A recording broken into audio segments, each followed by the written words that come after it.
ఢిల్లీ పర్యటనకు వెళ్లిన సీఎం రేవంత్ రెడ్డి బిజీగా గడుపుతున్నారు. రాష్ట్ర ప్రయోజనాల కోసం ఆయా శాఖల కేంద్ర మంత్రులతో వరుసగా భేటీ అవుతున్నారు.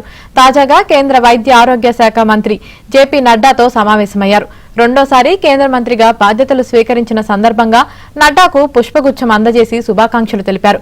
అనంతరం ఎయిమ్స్ కు సంబంధించిన నిధుల్ని విడుదల చేయాలని రేవంత్ రెడ్డి నడ్డాను కోరారు.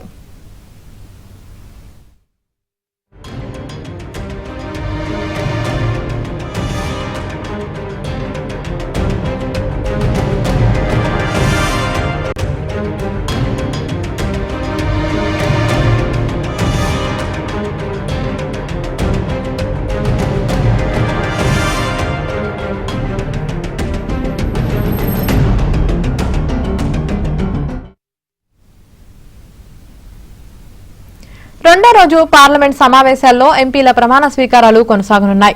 తెలంగాణ కాంగ్రెస్ ఎంపీల ప్రమాణ స్వీకారానికి సీఎం రేవంత్ రెడ్డి హాజరయ్యారు. ఈ సందర్భంగా కేంద్ర మంత్రి నడ్డాతో సమావేశం గురించి మీడియా అడిగిన ప్రశ్నకు రేవంత్ రెడ్డి సమాధానమిచ్చారు. తెలంగాణకు రావాల్సిన బడ్జెట్పై నడ్డాతో చర్చించనున్నట్లు వెల్లడించారు. प्रदेश के मुद्दे बहुत सारे हैं, वो मुद्दों के बारे में, और हमारा बजट भी रिलीज नहीं हुआ है पिछले सरकार में. अभी वो बजट रिलीज के लिए हम नड्डा जी से मिल रहे हैं.